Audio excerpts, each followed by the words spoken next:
जी अस्सलाम वालेकुम। Lecture number ठीक है, लेक्चर नंबर 36।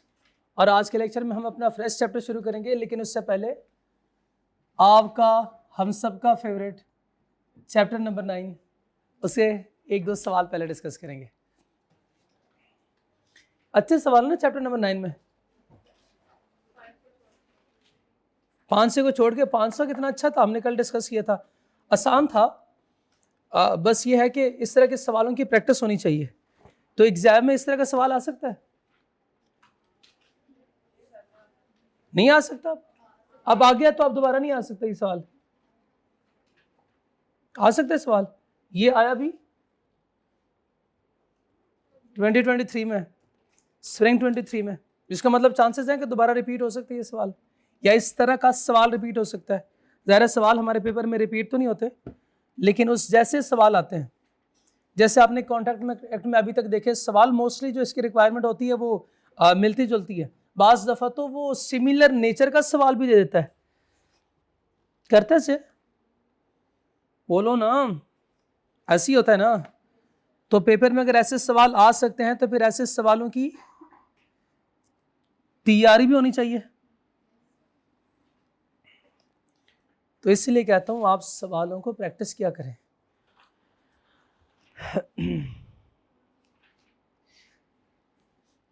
ये सारे सवाल मैंने करवाने ना, ताकि मेरी अच्छी तैयारी हो, क्योंकि मैंने पेपर देना है।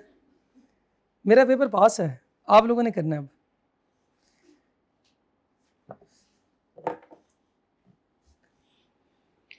अब चले मैं आप लोगों को बता देता हूँ आपके कॉन्फिडेंस के लिए। मेरा जब लॉ का पेपर था उस वक्त एक दिन में 2 पेपर होते थे। जो आपका CR FAR 2 था, पहले CR और लॉ। सुबह CR का पेपर, शाम में फिर सेकंड टाइम पे लॉ का पेपर होता था। नहीं, डबल था, कंबाइन था।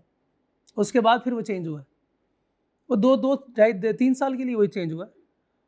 उस वक्त लॉ ये दोनों ही थे, बिजनेस और कंपनी लॉ, जैसे अभी है ना मर्ज, तब भी मर्ज ही था। और सुबह से दोपहर तक 6 दफ़ा मैंने पूरी किताब रिवाइज की थी।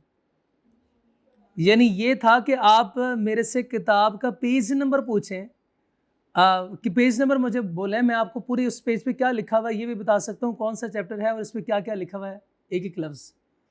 वो बार बार रिवाइज करने से पढ़ने में वैसे भी मैं अच्छा हूँ, थ्योरी पढ़ने में। न्यूमेरिकल्स जो है वो ये नहीं कि मुझे वो अच्छे नहीं लगते हैं, अच्छे लगते हैं, लेकिन उसका चूंकि एक सेट पैटर्न होता है ना, तो मुझे बोरिंग लगते हैं। एक ही फॉर्मेट रिपीट करना, जब नई चीज़ आती है तो उसमें मज़ा भी आता है। तो वो इसलिए मैं फिर बार बार पढ़ता था, बार बार। मेरी तो आदत ये थी, फजर के बाद एक आपका जो टेक्स्ट का सब्जेक्ट है और एक ये लॉ, इस तरह के जो थ्योरी वाले सब्जेक्ट है, ये रोज़ाना कोई ऐसा दिन नहीं, यानी 6 महीनों में, कि रोज़ाना सुबह मैंने नाश्ते से पहले और नाश्ते के बाद, यानी क्लास से पहले, इसको पिछला सारा रिवाइज ना किया हो। कभी ऐसे नहीं हुआ, कोई एक ऐसा दिन मेरा गुजरा ही नहीं है। आप लोग भी इस तरह करें, जस्ट रीड क्या करें। जितना रीड करेंगे ये चीज़ें, देखिए आप वो बच्चे हैं जिनको सारे कॉन्सेप्ट्स आते हैं, कॉन्सेप्ट्स आपको सारे हैं, बस याद नहीं है। तो याद ऐसे हो जाएगा, खुद ब खुद याद हो जाएगा। 2 हो गए थे उस टर्म में मेरे। उसके बाद में तारीख खामोश है। ठीक है, चलें। नहीं, डिप्रेशन नहीं है। अगर मैं कर सकता हूं तो आप लोग भी कर सकते हैं ना। मैं भी तो स्टूडेंट था, आप लोग तो माशाल्लाह पढ़ने वाले, मैं तो ज़्यादा पढ़ने वाला भी नहीं था। बस कोई दिन में 12-13 घंटे पढ़ लेता था।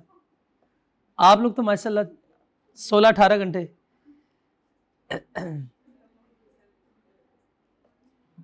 हमारे वक्त में जो है वो ये नहीं, 4-5 साल पहले वो तो कहते थे, या आप अब बाहर क्या कर रहे हो, नमाज पढ़ लिया ना, आप तो सी नहीं कर रहे थे, यानी जाओ आप पढ़ो जाके। चले जी, निकालें जो आपने अटेम्प्ट किया। क्वेश्चन नंबर 6 वो दिखाएं। अब मैंने यार ऐसे ना करो, मैंने दिया नहीं था। हर एक सवाल आज मेरे से लिखवा लो। आपके सब्जेक्ट का हर एक सवाल, आपके सब्जेक्ट का, सब्जेक्ट नाम है BLD, each and every question is your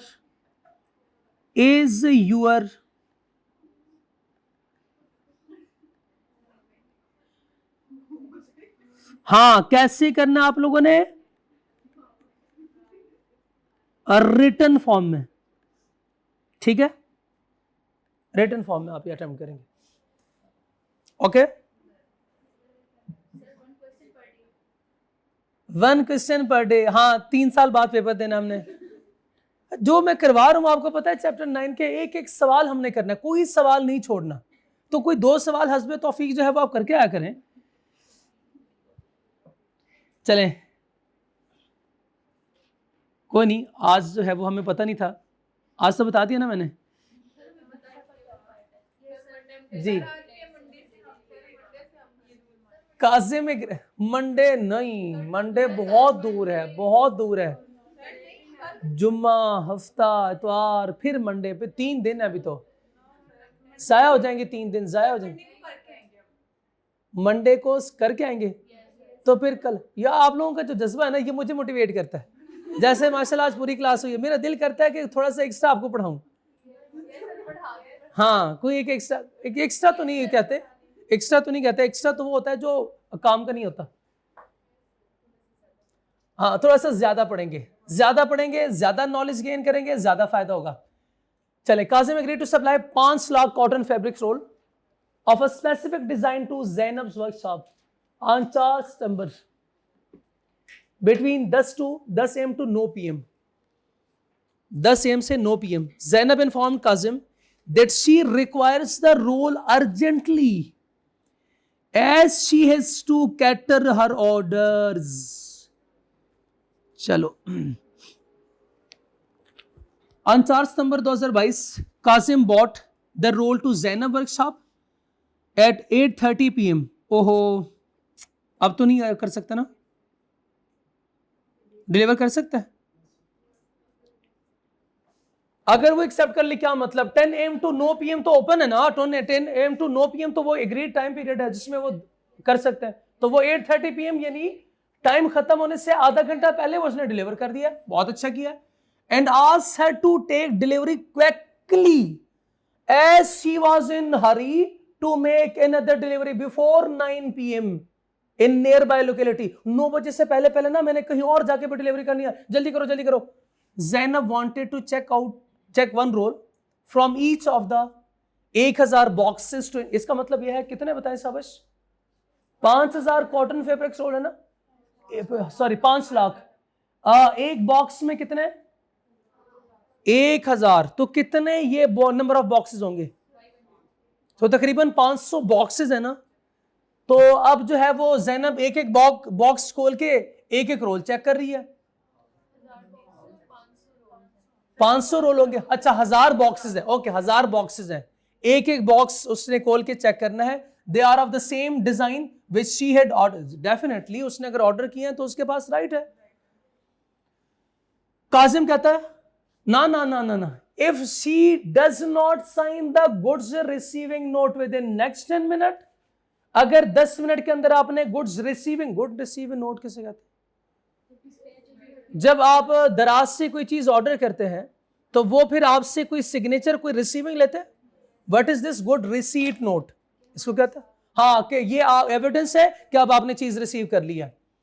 he will not deliver the roll to her and will take the delivery truck away to unload next order. अगर 10 मिनट के अंदर आपने मुझे गुड रिसीट नोट नहीं sign करके ना दिया तो मैं ले जाऊंगा और अनलोड नहीं करूंगा। यहां पे आपकी चीजें मैं अनलोड नहीं करूंगा, मैंने आगे जाना है। ठीक है, पूछ क्या रहा है? पूछ क्या हमसे? Discuss whether Kazim is justified in his contention. Kazim की कॉन्टेंशन बताए शाबाश।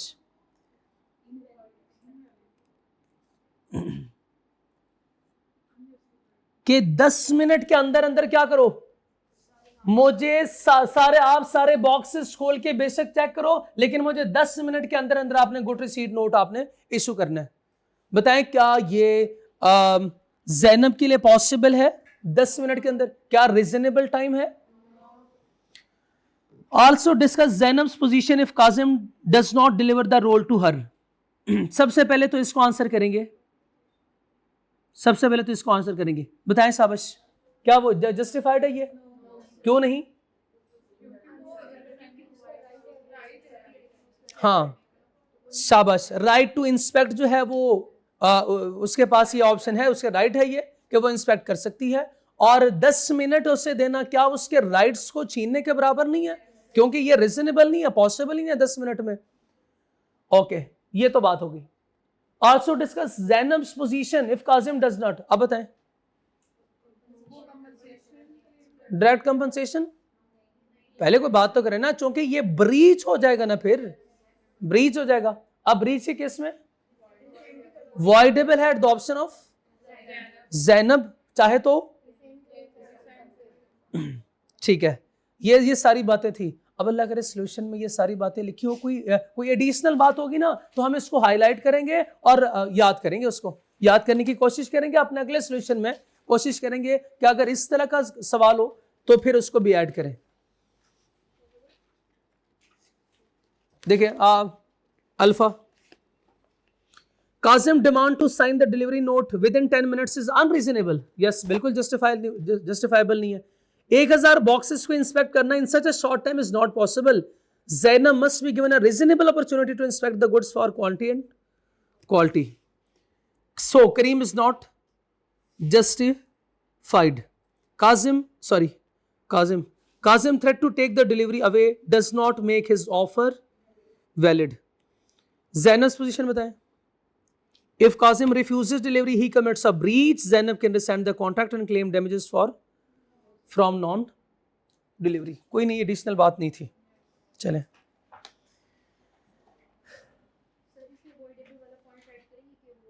लिख दिया उसने at the option of Zainab. हम तो आपको पता है कि किताब की जो वर्डिंग होती है कोशिश करते हैं कि वो लिख लेना, तो ये सोल्यूशन भी ठीक है।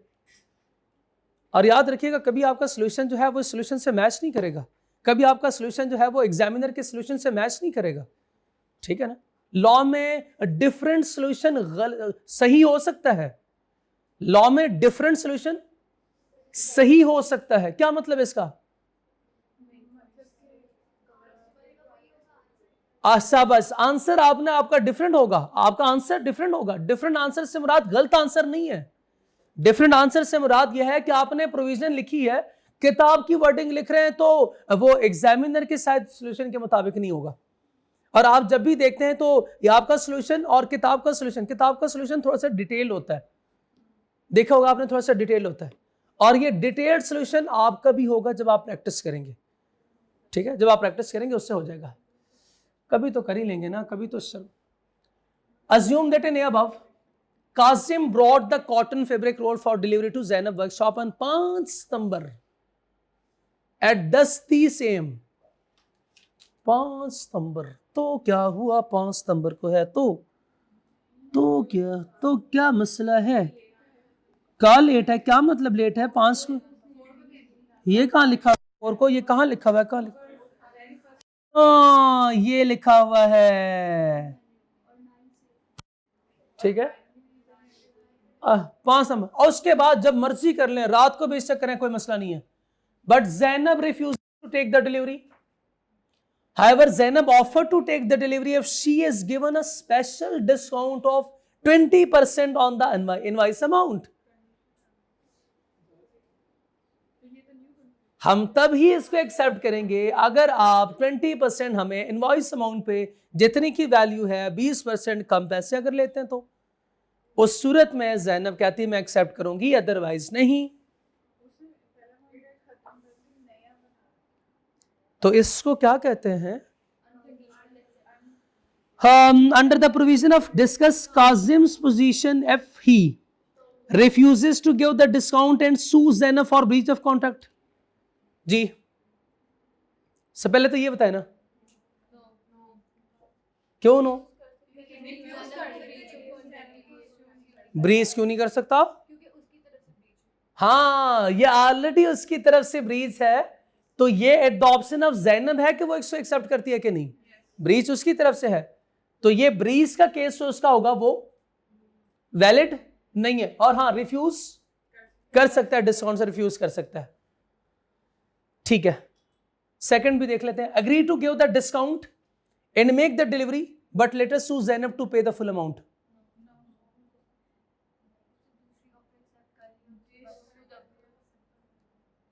उसने ऑफर एक्सेप्ट कर ली है? नहीं, ये तो अनड्यू इन्फ्लुएंस नहीं है। कस्टमर और सेलर है, बायर और सेलर है। बायर और सेलर के केस में लॉ ज्यूम नहीं करता, नहीं उसमें लॉ पर ज्यूम नहीं करता देयर इज अनड्यू इन्फ्लुएंस। तो बताएं साहब क्या होगा, क्या होगा?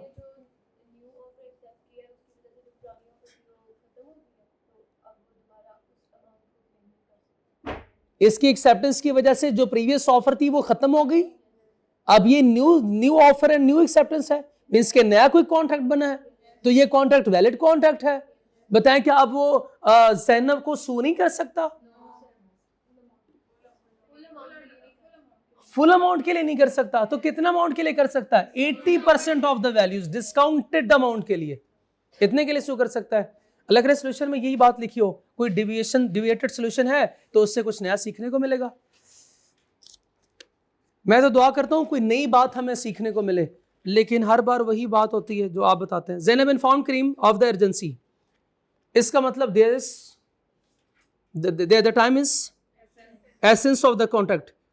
Qasim delivered on 5 September instead of, नहीं ऊपर वाले में तो 4 को ही था ना। सॉरी हम तो बीटा कर रहे हैं, हम तो बीटा कर रहे हैं। On 5 September, this is late delivery. The contract is voidable. Zainab had the right to reject the good. Qasim cannot sue Zainab for breach. Instead, Zainab make damages from number 2 देखें। Qasim accepted Zainab's condition of 20. This altered the original contract terms. Once accepted and delivery made, the new terms are now binding. तो new terms क्या है? 20% of the discount of the invoice value. Qasim cannot sue Zainab later to recover the full amount, to recover the discounted amount. शाबाश, मैं आपसे expect कर रहा था कि आप इसमें सिर्फ यही कहेंगे कि हाँ वो ज़ैनब से क्लेम नहीं कर सकता, ये फुल अमाउंट क्लेम नहीं कर सकता। शाबाश, अच्छा आइडेंटिफाई किया, well done. BT is engaged in the business of imports, purchase and supply of electronic items. During the year, BT entered into following contract for supply of product. Okay. BT agreed to supply 500 electric ovens to IL. The ovens were to be manufactured by AB. AB failed to supply the ovens to BT on time, due to which BT was unable to deliver the oven to IL. Evaluate BT's position in the given situation. कौन से chapter का सवाल है?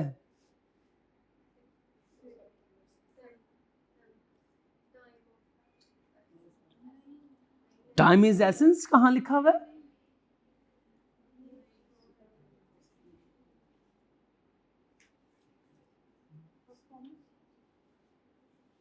Performance of contract का है।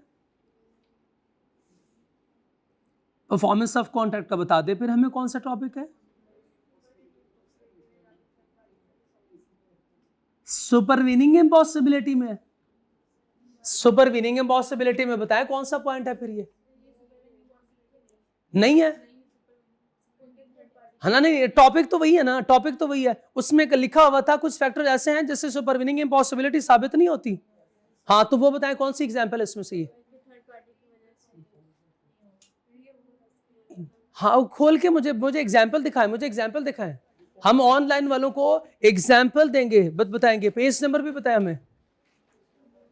हाँ, page number 39 है, और ये examples not causing supervening impossibility. बताएं शाबाश, कौन सी एग्जाम्पल है? सेकंड एग्जाम्पल है। सेकंड एग्जाम्पल में क्या लिखा हुआ है? Default by third party. तो हु इज ए बी? कैसे थर्ड पार्टी? मैन्युफैक्चरर है, लेकिन हमारा कॉन्ट्रैक्ट तो एबी के साथ नहीं है ना, हमारा तो कॉन्ट्रैक्ट हुआ है बेटी और आईएल का ना, कि बेटी आईएल को 500 इलेक्ट्रॉन सप्लाई करेगी। तो अब बाद में जो है वो इसकी वजह से ये इम्पॉसिबल हुआ, तो ये सुपरवीनिंग इम्पॉसिबिलिटी होगी। क्या हम ये कह सकते हैं कि वो ना थर्ड पार्टी ने मुझे चीजें सप्लाई नहीं की तो इस वजह से मैं नहीं कर सकता? इसका मतलब सुपरवीनिंग इम्पॉसिबिलिटी नहीं है। इसका मतलब यह है कि हमें परफॉर्मेंस देनी पड़ेगी, अगर नहीं देते तो ब्रीच का केस होगा। ब्रीच के केस में क्या करना पड़ेगा? शाबाश, डैमेजेस। और डैमेजेस बताएं, डैमेजेस बताएं शाबाश।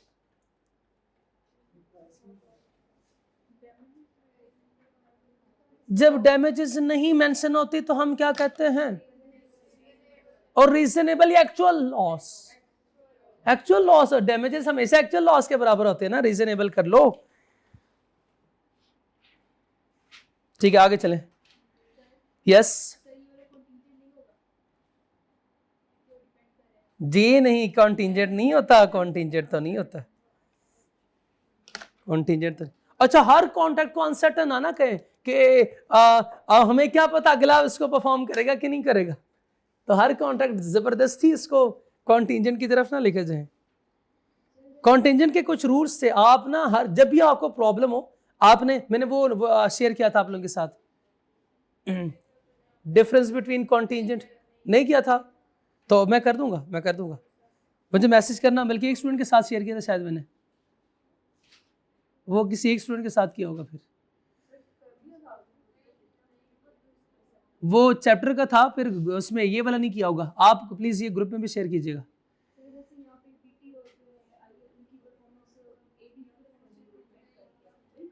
ना ना, वही कह रहा हूँ ना, वही तो आपको कह रहा हूँ कि इस तरह तो हम हर एक कॉन्ट्रैक्ट जो है वो उसकी वजह से कॉन्टिंजेंट की वजह से सुपरवीनिंग इम्पॉसिबिलिटी में ले जाएंगे। तो ऐसे नहीं होगा, ऐसे नहीं होगा। आपको जब भी प्रॉब्लम आए ना, आपने बस वो मैं शेयर कर दूंगा आपको, आपने वो सामने रखना है और फिर केस में देखना है कि वो ये सारे फैक्ट्स पूरे हो रहे हैं कि नहीं। मैं भी कोशिश करूंगा कि कुछ सवाल ना देख के आप लोगों के साथ शेयर करूं कि ये सुपरवीनिंग इम्पॉसिबिलिटी वाली ये शक्ल होती है। ओके जी। In June 2021, HP entered into contract with Salima, an upcoming and promising author, to publish her first novel. An advance of rupees 1 lakh was paid to Salma, who agreed to share the manuscript in October. SP promised to incur promotional expenses of rupees 3 lakh in respect of the novel. इस novel को publish करने के लिए उन्होंने 3 लाख के promotional खर्चे किए कि लोग इसको पसंद करेंगे और वहां से फिर हम पैसे कमाएंगे। उसके लिए एडवांस पे किया सालिमा को कितना? शाबाश। In August Salima suddenly gained popularity as her social media publication went viral. Seeing an opportunity, SP immediately launched the advertising campaign of the promotion of Salma's upcoming novel and secured pre-order of 50,000 copies of the novel. MashaAllah. SP was estimated to earn profit of 1.7 million from the. In September, Salma contacted SP regretting that she will not be able to send the manuscript and send back the check of rupees 1 lakh जो उसने advance receive किया था। बताएं, discuss the status of the contract. Discuss the status of the contract. सबसे पहले तो आपको breach हुआ था, कॉन्ट्रैक्ट ब्रीच है, and possible remedies available to HP. ये चैप्टर 7 का सवाल, परफॉर्मेंस का। चैप्टर 6 और 7 परफॉर्मेंस ऑफ कॉन्ट्रैक्ट, एंड ये बताएं शाबाश चैप्टर 9 का पार्ट है। तो इसलिए मैंने कहा था चैप्टर 9 का हर एक सवाल हमारे लिए अटेम्प्ट करना अब तो हमारे ऊपर लाजिम समझे। क्या आपके ऊपर ये लाजिम है कि हर एक चैप्टर 9 का सवाल आपने रिटन फॉर्म में करना है?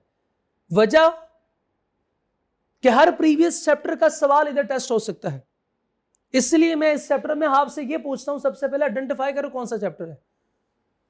कि कोई और प्रोविजन के साथ जो है वो रेमेडीज से पूछ लेता है, रेमेडीज आपको पता है चैप्टर नंबर 9 में है, और बाकी जो है वो कोई दूसरा चैप्टर होगा। तो ये परफॉर्मेंस से रिलेटेड है। बताएं सब, उसने परफॉर्मेंस देनी थी और वो परफॉर्मेंस दे दी उसने? क्या परफॉर्मेंस की वजह से उसने, क्योंकि अटेम्प्टेड परफॉर्मेंस कर दी है, परफॉर्मेंस उसने अपनी फुलफिल कर दी है, तो she is discharge from his liability, तो ये बिल्कुल ठीक है, परफॉर्मेंस एक्चुअल हो गई। ऐसे वो केस है क्या? नहीं, वो रिफ्यूज कर रही है, she is regretting that she will not. बताएं शाबाश, अगर वो मना कर रही है परफॉर्मेंस से तो ये क्या है? ब्रीच ऑफ कॉन्ट्रैक्ट है। ब्रीच ऑफ कॉन्ट्रैक्ट के केस में क्या होता है? कॉम्पनसेशन यानी रेमेडीज। अब रेमेडीज बताएं, रेमेडीज बताएं। 1 लाख तो उसने वापस कर दिए हैं, 1 लाख तो कर दिए उसने वापस। सबसे पहले तो 1 लाख का कोई मसला है? अब 1 लाख का मसला ही कोई नहीं, 1 लाख का मसला ही कोई नहीं, 1 लाख का मसला ही कोई नहीं। 3 लाख का बताएं, 3 लाख हम रिकवर करवा सकते हैं? ओके, ये कॉम्पनसेशन। कोई क्लास में ऐसा स्टूडेंट जो ऑब्जेक्ट करे 3 लाख को? शाबाश। कि 3 लाख क्यों करवा रहे हैं? नहीं है, चलो ठीक है। आगे चलें। ये 1.7 मिलियन क्यों?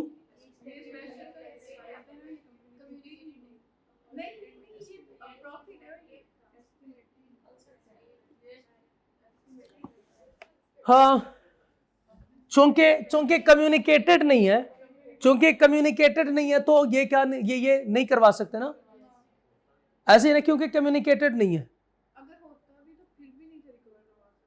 और ये तो एस्टिमेटेड है, एस्टिमेटेड प्रॉफिट है, एस्टिमेटेड प्रॉफिट है, तो एस्टिमेटेड प्रॉफिट भी रिकवर हम नहीं करवा सकते। अच्छा, अगर ये लिखा होता कि हमें 1.7 मिलियन का प्रॉफिट होना था,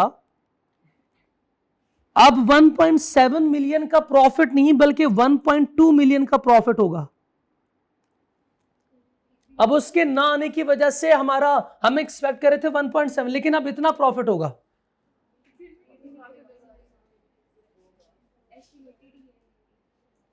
अगर हमें पता था कि हमारे इतने यूनिट्स बिक जाएंगे, वैसे यूजुअली भी इतने बिकते हैं, उससे हम इतना कमा रहे थे, लेकिन उसके अब ना आने की वजह से हम इतना कमाएंगे, या उसके मजीद उस नॉवल को पूरा ना करने की वजह से हम सिर्फ इतना कमा सकते हैं। अब बताएं, अब प्रॉफिट में ये नुकसान हो गया तो ये तो रिकवर करवा सकते हैं ना, अगर एस्टिमेटेड नहीं, लेकिन नॉर्मली हम 1.7 मिलियन ही कमा रहे थे, अब उसके इस मैन्युस्क्रिप्ट के ना पूरा करने की वजह से हमारा ये प्रॉफिट कम हो गया, तो लॉस ऑफ प्रॉफिट तो कमा सकते हैं ना वो? नहीं, हाँ, एक्चुअल में हुआ है, लॉस हो गया, अकर्ड तो करवा सकते हैं। अगर स्पेशल है, फर्स्ट टाइम हो रहा है, या पता नहीं है कितना होगा, तो फिर उस सूरत में उससे बताना पड़ेगा, बता देते हैं तो रिकवर करवा सकता है, अदरवाइज नहीं। तो ये तो क्लियरली उसने कह दिया ना, estimated to earn profit of 1.7 million. 5 number के लिए सवाल आया है 2021 में, क्या लिखूं? अच्छा, स्टेटस का बता दूं कि सिर्फ वॉइडेबल है, बस वॉइडेबल, नीचे रेमेडीज अवेलेबल, 3 लाख, खत्म, 5 नंबर मिल जाएंगे। इस तरह मेरा सोल्यूशन होगा, ये 3 लाख आ गया, ये वॉइडेबल आ गया, चलो भाई मिल जाएंगे 5 नंबर। नहीं तो फिर इंग्लिश कैसे लिखनी पड़ेगी? शाबाश, और देख के बताया करें, मुझे पता है आप लोग अब इतने जो है वो ना बने अभी ना, जब तक आप लोग रिटन फॉर्म में नहीं करेंगे आप लोग नहीं बता सकते।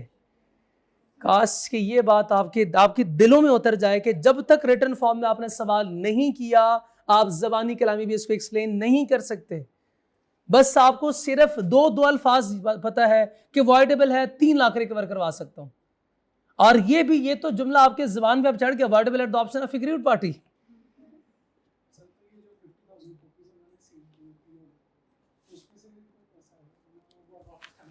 अब वो वापस करना पड़ेगा, उसका भी तो नुकसान होगा ना। अब वो देवो सोल्यूशन में वही तो बात तो देखनी है, वही तो लाइन देखनी है कि इस तरह के। अच्छा बच्चों एक बात याद रखें, पेपर में इसी तरह के सवाल होंगे। अगर मैं कहूँ ये सवाल रिपीट होगा, डिफरेंट दूसरी चीजें होंगी, तो बिल्कुल मैं गलत नहीं हूँ, ऐसे ही होगा। देखें इसका सोल्यूशन देखें। हमेशा रेमेडीज पूछता है, हमेशा पोजीशन, लीगल पोजीशन पूछता है। आपको पता है कि वॉइडेबल है, अब रेमेडीज क्या है, तो रेमेडीज आपने आइडेंटिफाई करनी है। हाँ देख लेते ना, इसलिए तो मैं करवा दे, इसलिए तो कहा कि आप देख के बताएं। पहले से बता देंगे फिर मजा नहीं आएगा। Number 8, status of the contract. देखें हमने सबसे पहली गलती क्या की है, हाँ ये उससे हमें बताना चाहिए था कि ये क्या है, कैसे, उसने कैसे कहां लिखा हुआ है, कब हमने करना था, किधर लिखा हुआ है,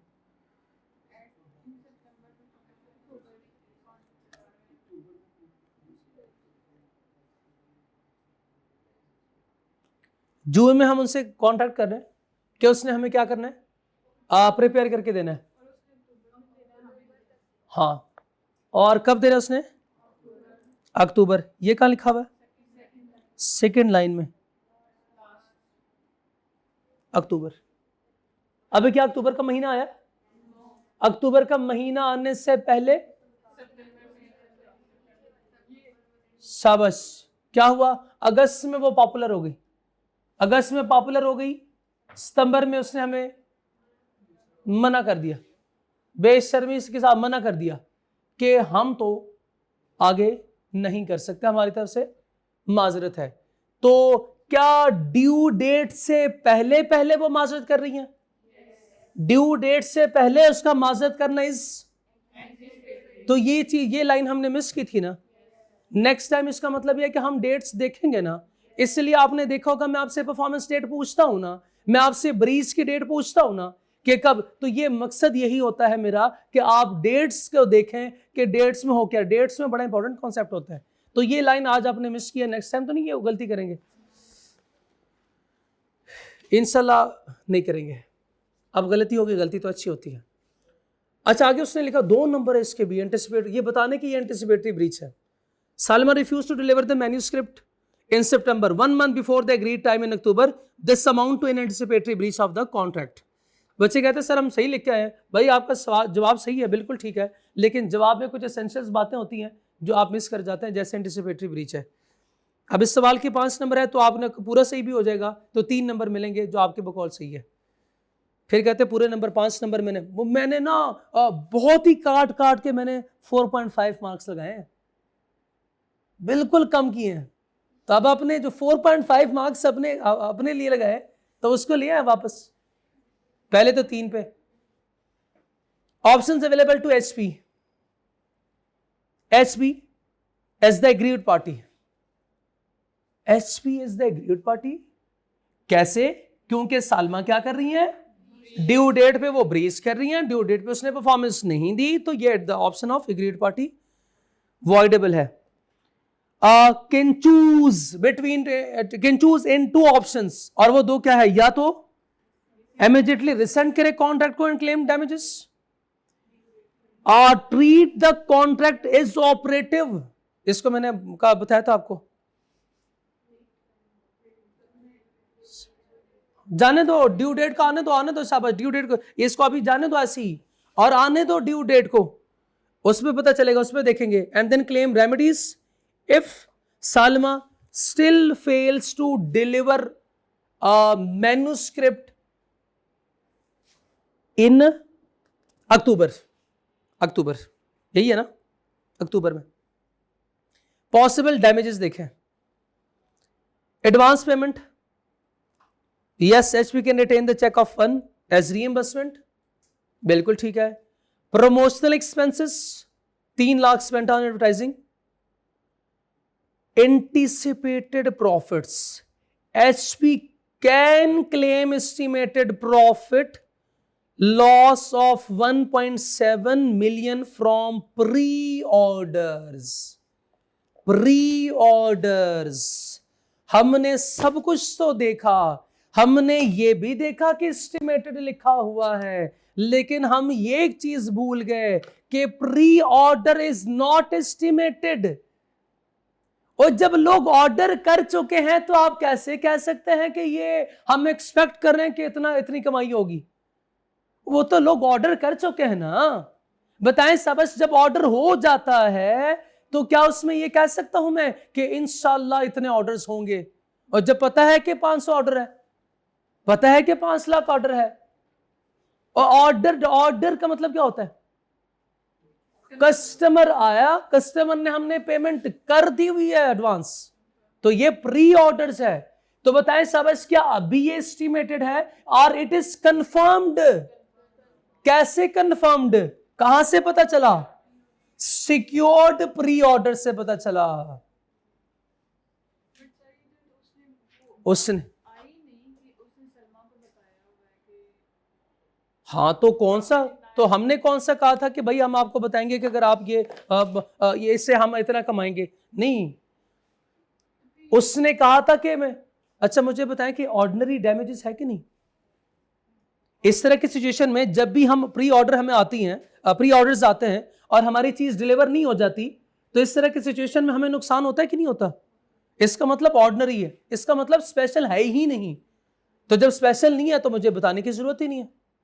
ओके, या तो कुछ भी ना कहता वो, तो फिर मैं कहता कि आपको लफ्ज या एस्टिमेटेड नहीं लिखना चाहिए था, या आप बता देते कि देखो मेरी एक्सपेक्टेशन है कि मैं 1.7 मिलियन कमाऊंगा, तो प्लीज आप भेज दीजिएगा, अगर नहीं भेजते तो मैं आपसे रिकवर करवाऊंगा। ठीक है, तो यहां पे सिक्योर्ड प्री ऑर्डर का मतलब यह ऑर्डिनरी डैमेजेस है, ये स्पेशल है ही नहीं। और एस्टिमेटेड का लफ्ज जो है वो एक धोखा था, एक ट्रैप था, और हम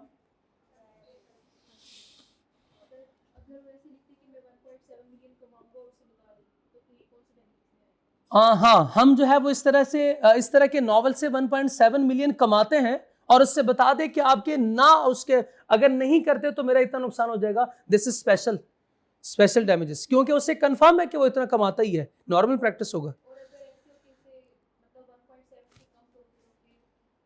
अगर प्रॉफिट 1.7 से कहा तो जितना एक्चुअल लॉस हो गया ना, तो उतना ही करेंगे, वो स्पेशल हो गया, और सिर्फ जो डिफरेंस होगा वो, हाँ, एक्सपेक्टेड है चाहे एस्टिमेटेड और एक्सपेक्टेड जो है ये एक ट्रैप जरूर है, लेकिन अगर आगे पीछे कुछ नहीं ना लिखा हुआ तो फिर वो उसका प्योरली मतलब होगा कि ये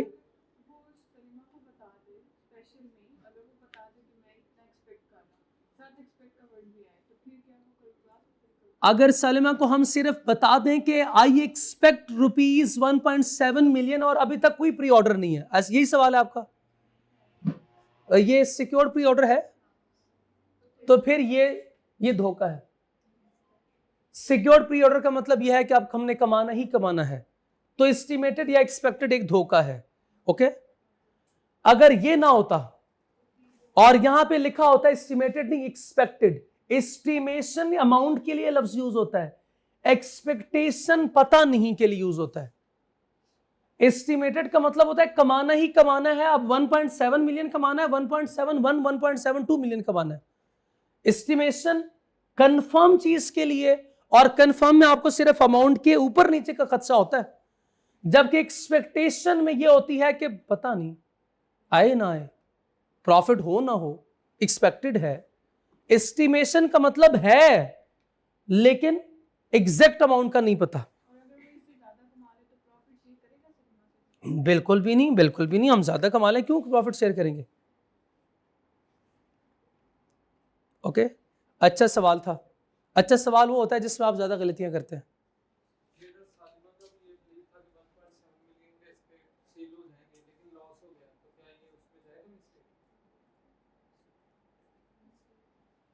नहीं जाएगा, क्योंकि परफॉर्मेंस का केस है, और परफॉर्मेंस के केस ने परफॉर्मेंस नहीं दी, ब्रीच है, ब्रीच का केस है, मिस्टेक का केस है ही नहीं। अगर वो ब्रीच नहीं करती, हाँ फिर आप ले जाएं, फिर अपने सवाल अपना ले आए कल बना के। फिर सवाल इस तरह का नहीं होगा, सवाल थोड़ा सा चेंज हो जाएगा जी। एस्टिमेटेड का मतलब, ये एस्टिमेटेड का मतलब होता है कि कंफर्म है कि हमें प्रॉफिट होना है, ये तो कंफर्म है कि हमें प्रॉफिट हो रहा है। अब ये नहीं पता कि 1.69 मिलियन का होगा, 1.7 मिलियन का होना है एग्जैक्ट, या 1.71 मिलियन का है। ठीक है, तो ये आज हमने सीखा, आज का ये क्वेश्चन नंबर 8। इसको आप भी स्टेरिक मार्क करें ना, आपसे गलती हो गई है।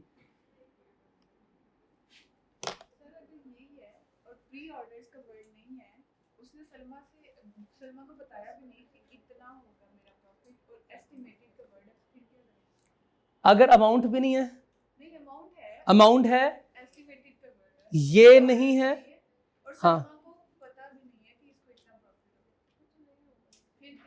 फिर तो नहीं होगा, इस तरह तो नहीं होता ना। इस तरह तो फिर मैं एक्सपेक्ट करता हूं कि कॉलेज वाले ना मुझे आपके इस बैच के 2 करोड़ देंगे।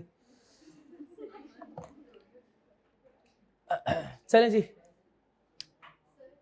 यस।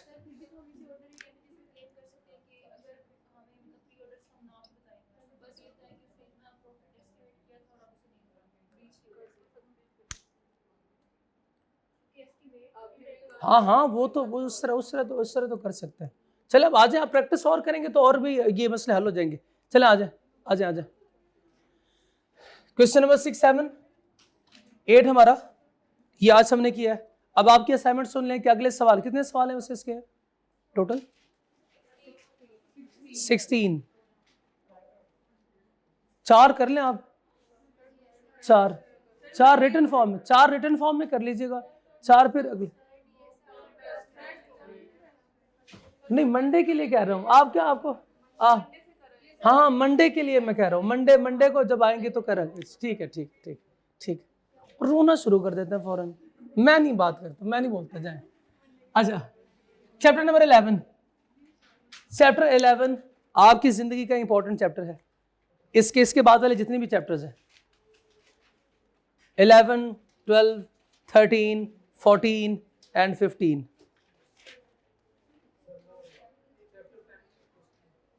एक क्वेश्चन है, हाँ पूछो।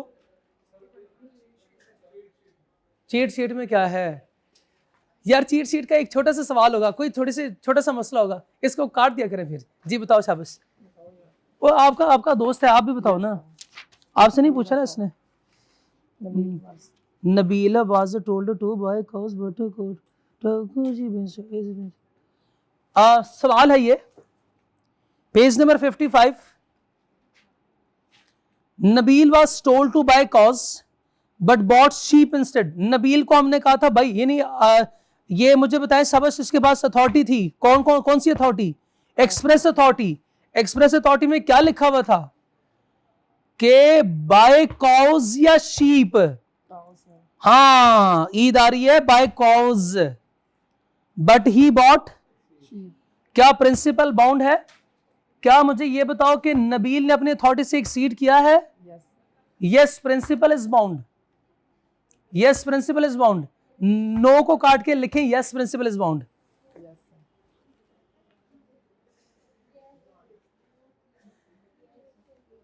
Yes, principal is bound. क्यों? क्योंकि नबील अपनी अथॉरिटी से एक्सीड कर रहा है। और अगली बात भी तो बताएं ना, अगली बात भी तो बताएं कि प्रिंसिपल नबील से करवा सकते। शाबाश, ओके।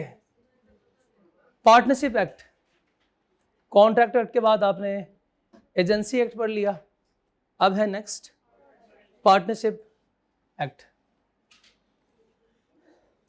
ये भी आसान चैप्टर है, ये इंट्रोडक्टरी चैप्टर है। सबसे पहले हम पार्टनरशिप को डिफाइन करेंगे, पार्टनर्स को डिफाइन करेंगे, इसमें बिजनेस को डिफाइन करेंगे, कुछ डेफिनेशंस ही होंगी सिर्फ, और उसके बाद फिर features of partnership, essentials of partnership. Essentials, या एसेंशियल्स कौन से होते हैं? क्या होते हैं एसेंशियल्स?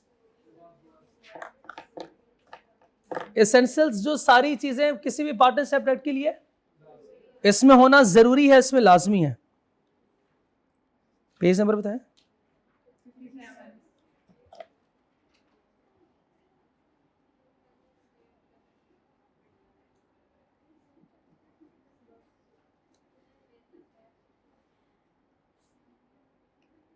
चले जी, पार्टनरशिप।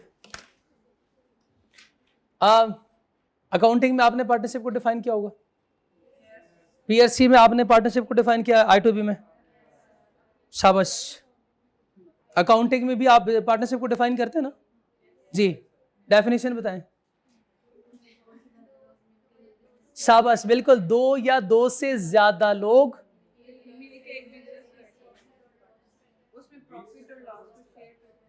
मिलकर बिजनेस करते हैं, प्रॉफिट एंड लॉस को अकॉर्डिंग टू शेयर्स क्या करते हैं, उसको डिवाइड करते हैं, ठीक है, बस यही। ओके, चलें, अब आपकी डेफिनेशन 100% ठीक है, आपकी डेफिनेशन 100% ठीक है। आपकी डेफिनेशन में आपसे सवाल पूछता हूं, दो या दो से ज्यादा लोग, चलने बता देता हूं, दो या दो से ज्यादा मींस 2 से 20 तक होते हैं, दो मिनिमम होंगे और मैक्सिमम 20, लेकिन याद रखिएगा 20 से ज्यादा भी हो सकते हैं ना, 20 से ज्यादा पार्टनर्स भी हो सकते हैं, एक्सेप्शन है इसकी। आपको पता है लॉ में हर रूल की तकरीबन एक्सेप्शन होती है, कंपनी में नहीं, वो तो कंपनी में नहीं, प्रोफेशनल की फर्म हो, प्रोफेशनल्स की फर्म हो तो 20 से ज्यादा लोग भी हो सकते हैं। प्रोफेशनल्स कौन होते हैं? सीए वाले प्रोफेशनल होते हैं प्रोफेशनल। अच्छा, डॉक्टर्स होते हैं प्रोफेशनल, और बीए वाले नहीं? मर्जी आप लोगों की, खुद को प्रोफेशनल समझते हो? ओके, प्रोफेशनल्स की फर्म हो तो अगर सीए फर्म्स है, जैसे ऑडिट फर्म्स है, इसमें 20 से ज्यादा, इनके पार्टनर्स की तादाद 20 से ज्यादा हो सकती है। ओके, लिखने की जरूरत नहीं, लिखा हुआ है, बिल्कुल लिखा हुआ है, लिखा हुआ है। मैंने पहले कहा था, आप लोगों ने कुछ नहीं करना, आना है और मुझे 1.5 घंटा बर्दाश्त करना है, 1.25 घंटा, 1.5 नहीं, सॉरी, अब पार्टनरशिप, सॉरी, मैं तो आप लोगों से पूछ रहा था अभी आपके डेफिनेशन में से कुछ, ये तो मैंने आपको बता दिया, दो मिनिमम लोग होंगे, 20 तक होते हैं पार्टनरशिप फर्म में यूजुअली, और 20 से ज्यादा हो सकते हैं, यस 20 से ज्यादा हो सकते हैं। आपने कहा ये दो या दो से ज्यादा लोग मिलकर बिजनेस करते हैं, क्या करते हैं, इसका क्या मतलब है?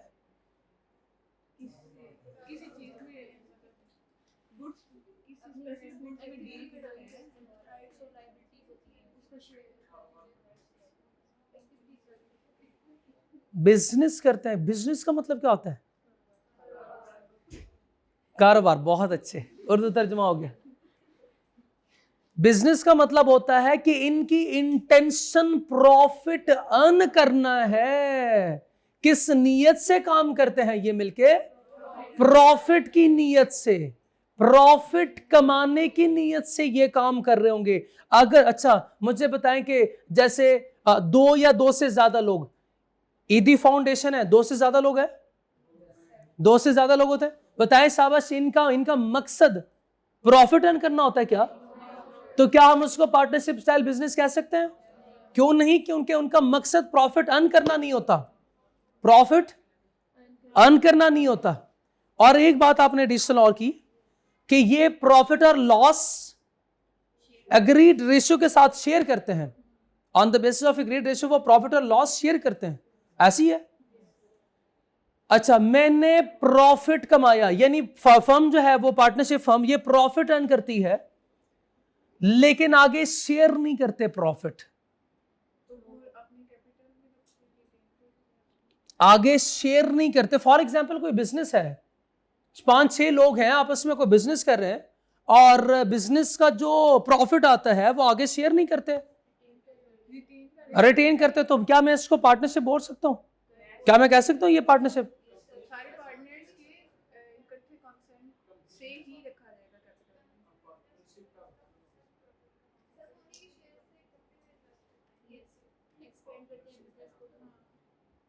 उनकी तरफ से कंपनी में इन्वेस्ट करते हैं, शाबाश, प्रॉफिट कमाना कंक्लूसिव एविडेंस है। प्रॉफिट शेयर करना पार्टनरशिप के लिए जरूरी नहीं है, ये याद रखिएगा। प्रॉफिट कमाना पार्टनरशिप के लिए जरूरी है। अगर कोई ऑर्गेनाइजेशन है, 2 से ज्यादा लोग मिलकर काम कर रहे हैं, वो प्रॉफिट अर्न नहीं कर रहे, तो ये पार्टनरशिप नहीं होगी। प्रॉफिट कमा रहे हैं, प्रॉफिट शेयर नहीं कर रहे, ये भी पार्टनरशिप है। प्रॉफिट कमाना जरूरी है, शेयर करना पार्टनरशिप के लिए जरूरी नहीं है। अच्छा, अगला मेरा सवाल, क्या सारे लोग मिलके काम कर रहे होंगे? शाबाश, कोई एक बाकियों के बिहाफ पे कर सकता है, यानी चला सकता है बिजनेस को? यस, ये तो पहले भी हमारी बात हुई थी, ये पहले डिस्कशन हुई थी। The business may be managed by all partners और by one partners acting for all. बाकियों के बिहाफ पे एक बंदा भी ये कर सकता है। देखिएगा पार्टनरशिप की definition is a relationship between 2 or more persons who agree to run a business together and share its profits। वही सारी बातें जो आपने बताई थी वो सारी लिखी हुई हैं। अच्छा,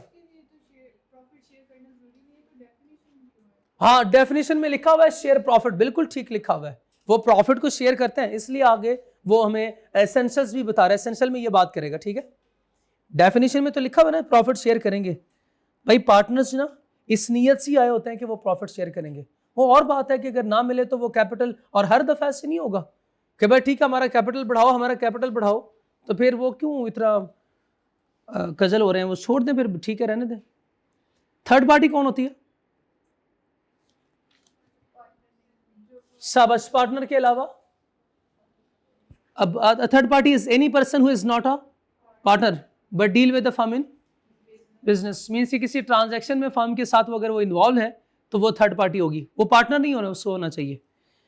act of the firm, act of the firm, कोई भी पार्टनर, बल्कि ये तो आपको पता ना, हर पार्टनर फर्म का और दूसरे पार्टनर का एजेंट होता है।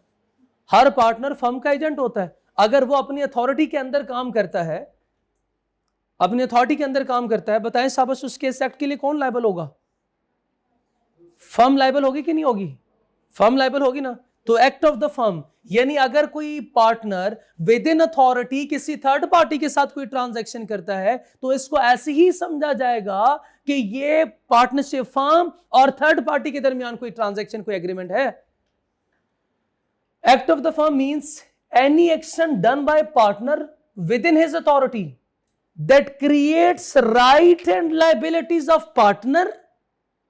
नहीं, rights and liability of partner नहीं, for firms, for the firm का मतलब क्या है कि बताएं लाइबल कौन होगा?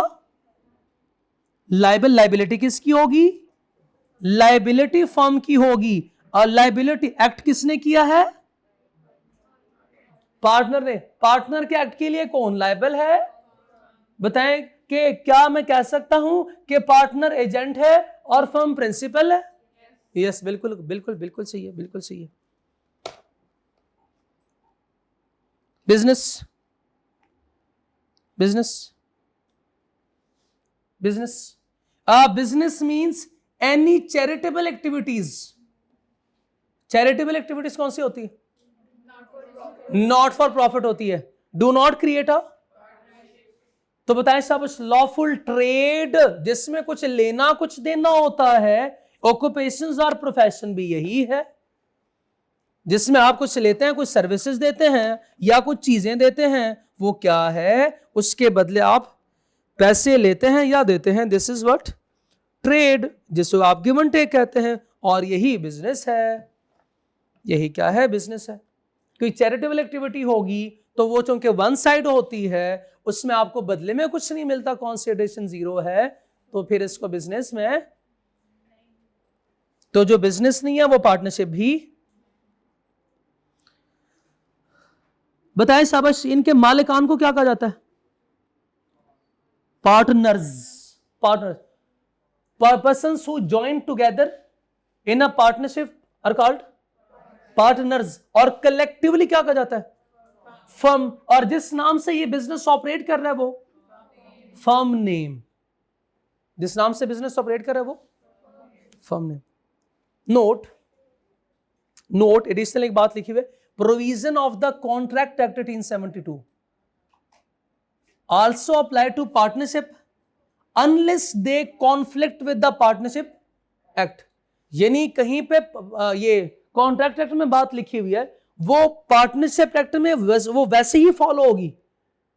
सब्जेक्ट टू के दोनों में कोई अगर कहीं पे कोई कॉन्फ्लिक्ट आ रहा हो तो शाबाश, फिर वहां पे कौन से एप्लीकेबल होंगे? पार्टनरशिप एक्ट के रूल एप्लीकेबल होंगे।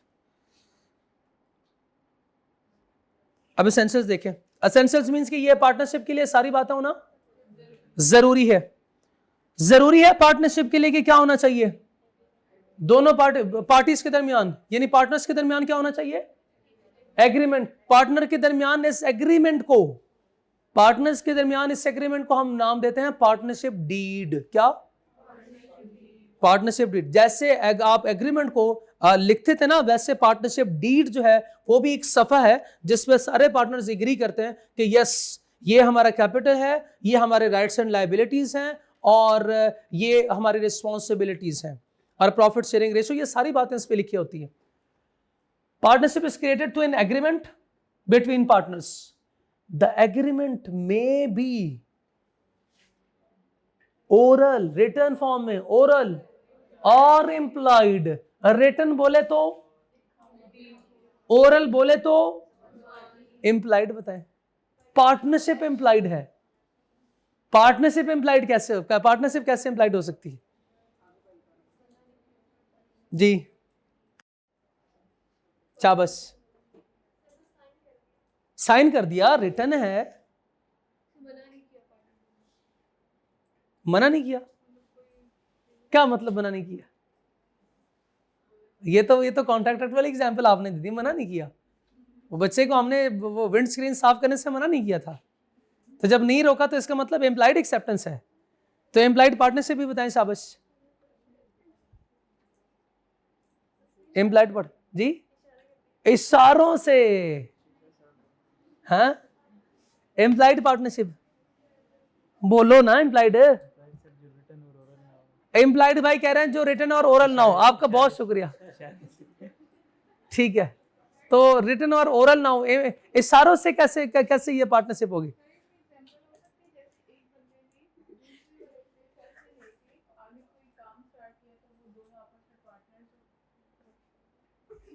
हाँ हाँ ठीक है, आगे चलाएं इस एग्जांपल को। और फिर बाद में वो अगर वो वापस नहीं कर पाया पैसे, तो उसने उसको भी ज्वाइन करवा लिया साथ और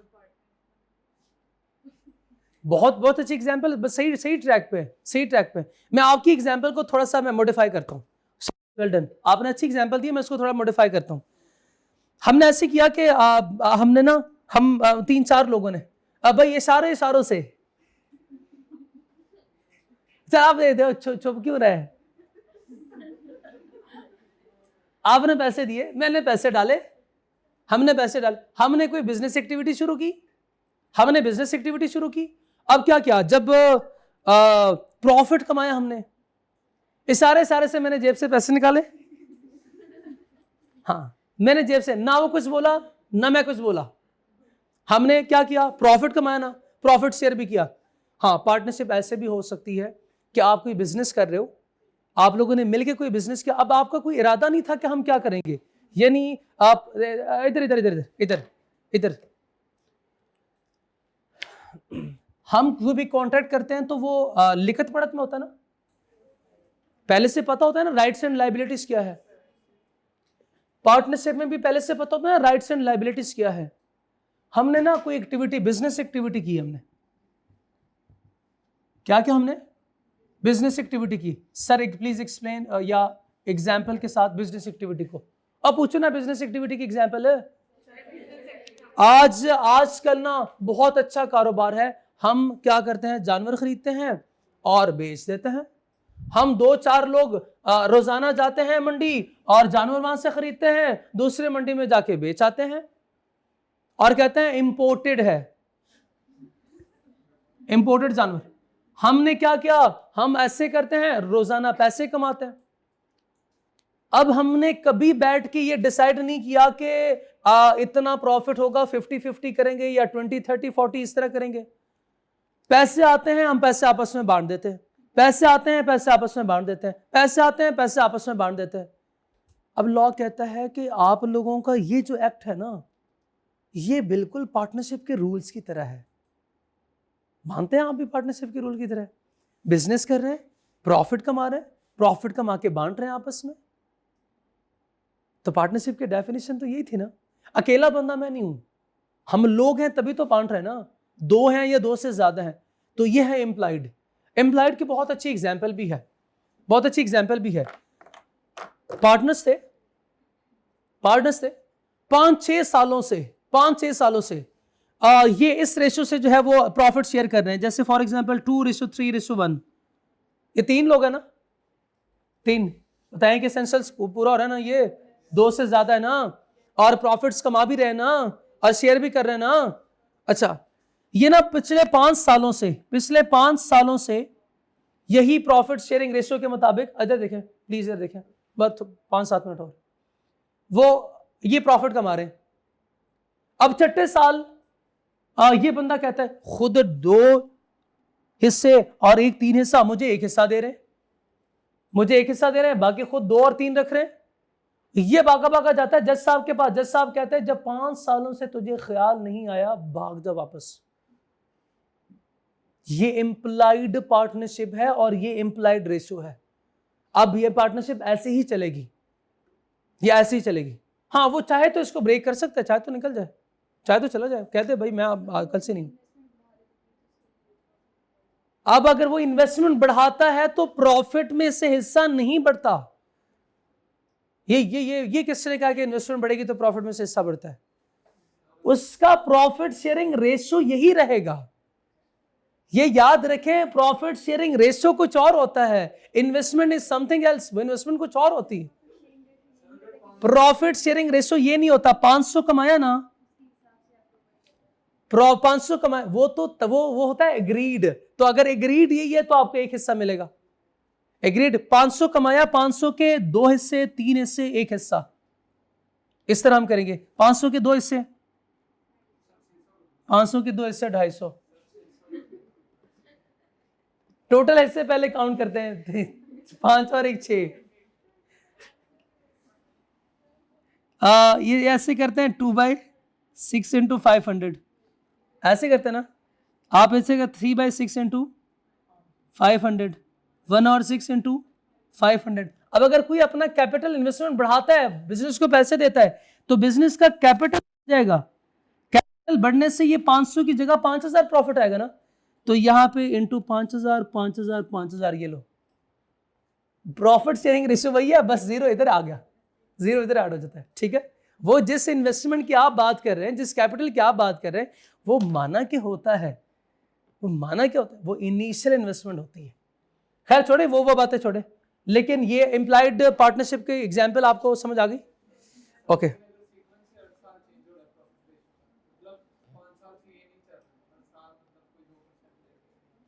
अगर सर ये चेंज होता रहता है, हाँ बिल्कुल चेंज हो सकता है, तो उस सूरत में आप ये नहीं कह सकते। लेकिन इंप्लाइड पार्टनरशिप तो फिर भी है ना, फिर आप ये कह सकते हो कि पिछले साल आपने इतना दिया था, खुद इतना लिया था, इस साल मुझे कम दिया, खुद ज्यादा रख लिया, ये नाइंसाफी है। हाँ, तो उस सूरत में फिर कोर्ट की वर्डिंग्स कुछ डिफरेंट होंगी।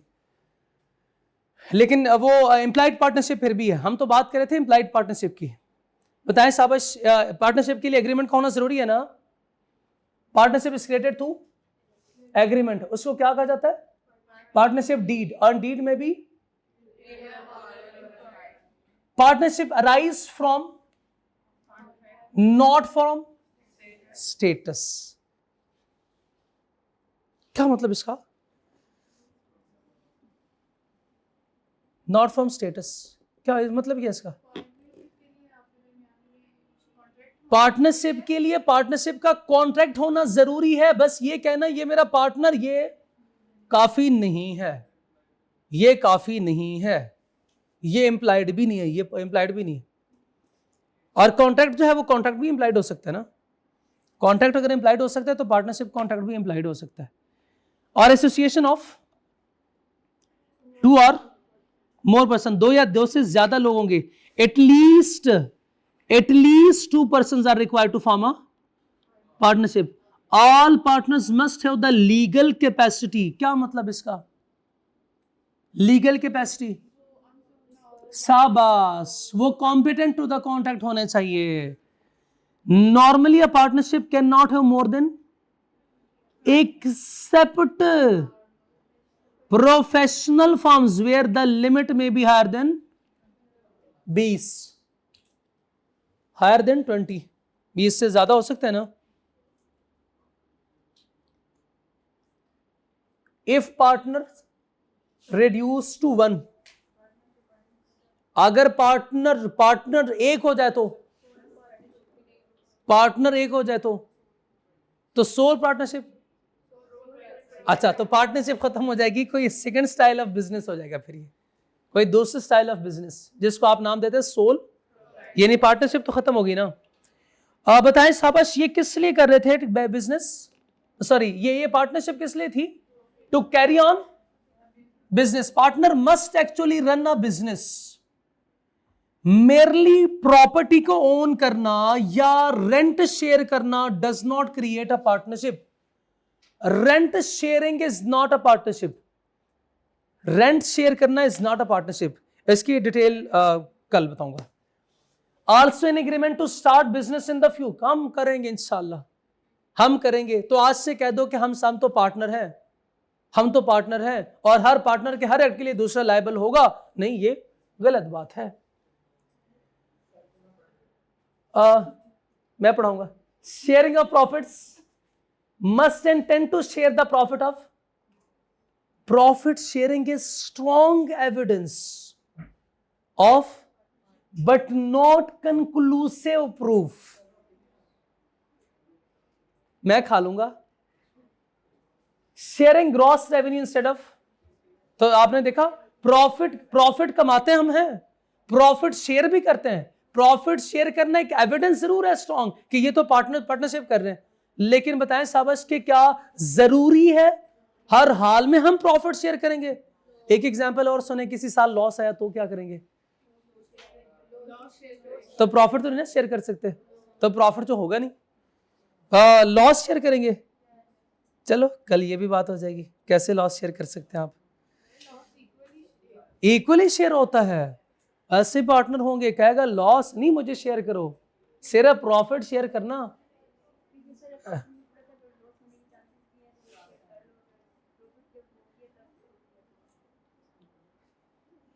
नहीं, कभी ऐसे भी होगा, वो कहेगा कि मुझे लॉस कोई ना शेयर करना, मुझे लॉस कोई ना शेयर करना, मैं सिर्फ प्रॉफिट में हिस्सेदार हूं आपका।